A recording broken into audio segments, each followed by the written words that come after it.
Gak cuma di Indonesia, ternyata wasit satu ini juga pernah rugikan klub Cristiano Ronaldo hingga 3 negara ASEAN lainnya. Gimana ceritanya? Sini Mimin kasih paham. Bukan yang pertama kali dalam karirnya wasit Ahmed Alkaf buat kontroversi. Pertama, saat laga Singapura versus Malaysia dalam pertandingan Piala AFF 2014. Dalam kejadian ini Singapura kalah 1-3 dari Malaysia. 2 gol Malaysia dicetak di menit terakhir, salah satunya dengan memberi penalti. Kemudian kubu Singapura tidak terima, sedangkan kubu Malaysia sempat tak menyangka dapat penalti. Kedua, dalam pertandingan Piala Asia U23 tahun 2020 dalam laga Thailand versus Arab Saudi. Thailand kalah dengan skor 0-1. Wasit ini dinilai untungkan Arab Saudi dengan memberikan mereka hadiah penalti usai cek VAR. Ketiga, terjadi di Liga Champions Asia pada 2024 antara Al Nassr dan Al Ain. Di sini, sang wasit Alkaf keluarkan 9 kartu kuning dan 1 kartu merah. Al Nassr yang diperkuat Cristiano Ronaldo kalah dalam drama adu penalti.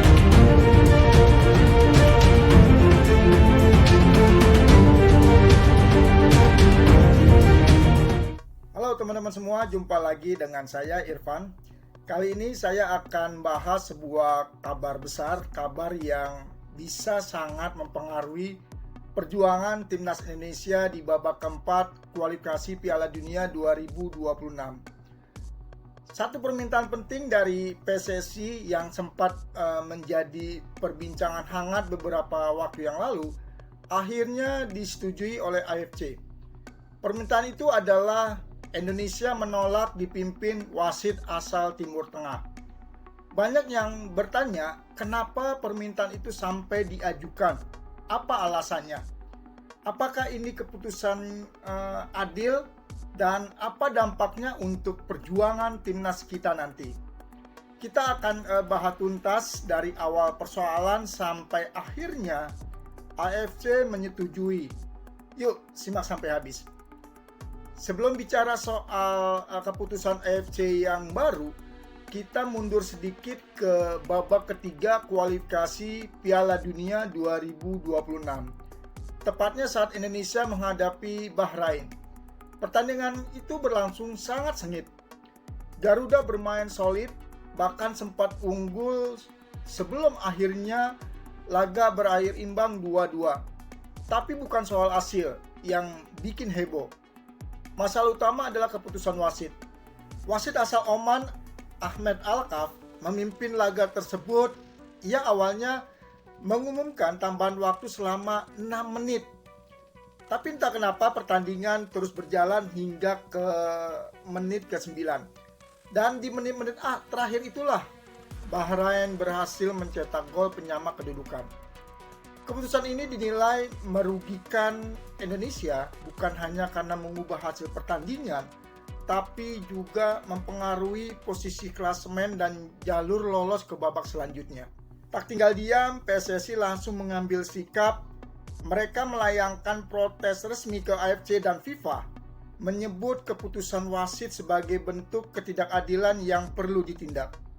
PSSI di bawah kepemimpinan Pak Erick Thohir menunjukkan bahwa Indonesia tak mau lagi menjadi korban keputusan-keputusan kontroversial.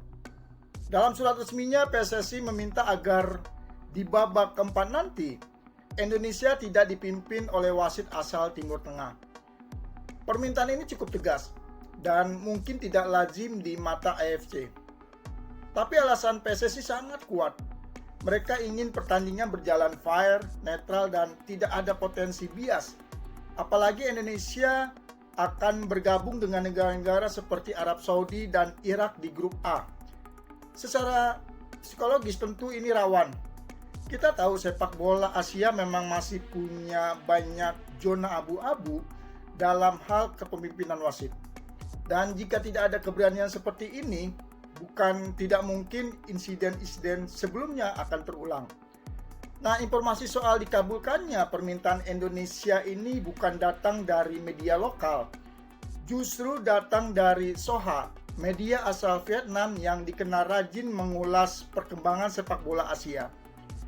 Dalam laporannya pada Jumat 25 Juli, Soha menulis, Konfederasi Sepak Bola Asia atau AFC telah mengabulkan permintaan Indonesia untuk mengubah susunan wasit pada babak kualifikasi akhir Piala Dunia 2026. Mereka juga menambahkan bahwa AFC menyetujui usulan tidak menunjuk wasit asal Arab dalam pertandingan-pertandingan yang melibatkan timnas Indonesia. Artinya, suara kita didengar. Usaha PSSI tidak sia-sia. Ini adalah sebuah kemenangan diplomasi kecil, tapi punya dampak besar di lapangan. Dengan keputusan ini, Indonesia bisa bermain lebih fokus tanpa bayang-bayang kontroversi wasit yang merugikan. Bayangkan jika saat melawan Arab Saudi, kita kembali dipimpin oleh wasit dari wilayah yang sama. Itu akan mengganggu mental pemain dan merusak rasa keadilan. Selain ini, juga menjadi sinyal penting bagi negara-negara Asia lainnya bahwa protes bisa berhasil jika disampaikan secara benar dan profesional. Indonesia sekarang tergabung di grup A bersama Arab Saudi dan Irak dan kekuatan besar Asia Barat. Grup ini sangat berat, tapi dengan kepemimpinan wasit yang lebih netral, peluang Indonesia untuk meraih poin bisa lebih realistis.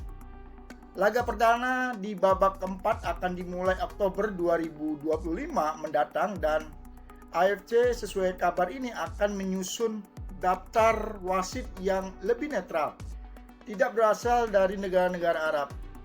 Sebagian mungkin bertanya, apakah permintaan seperti ini tidak menyinggung atau merendahkan federasi lain?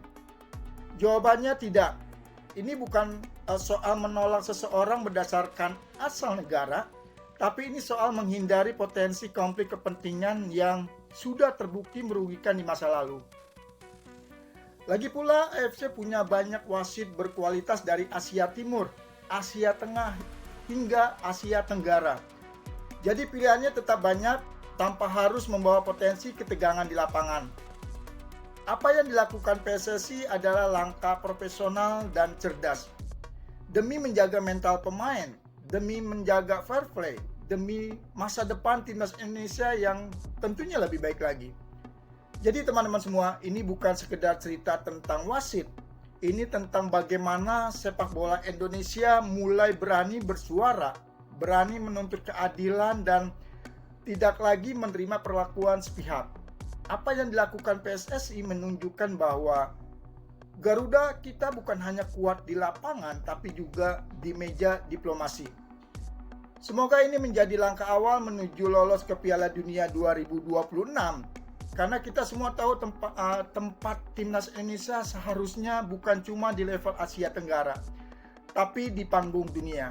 Terima kasih sudah menyimak pembahasan ini sampai akhir. Jangan lupa untuk like, komentar pendapat teman-teman, dan subscribe agar tidak ketinggalan pembahasan-pembahasan terbaru di channel Irfan. Sampai jumpa di video berikutnya. Salam Garuda, tetap semangat dan terus dukung timnas Indonesia.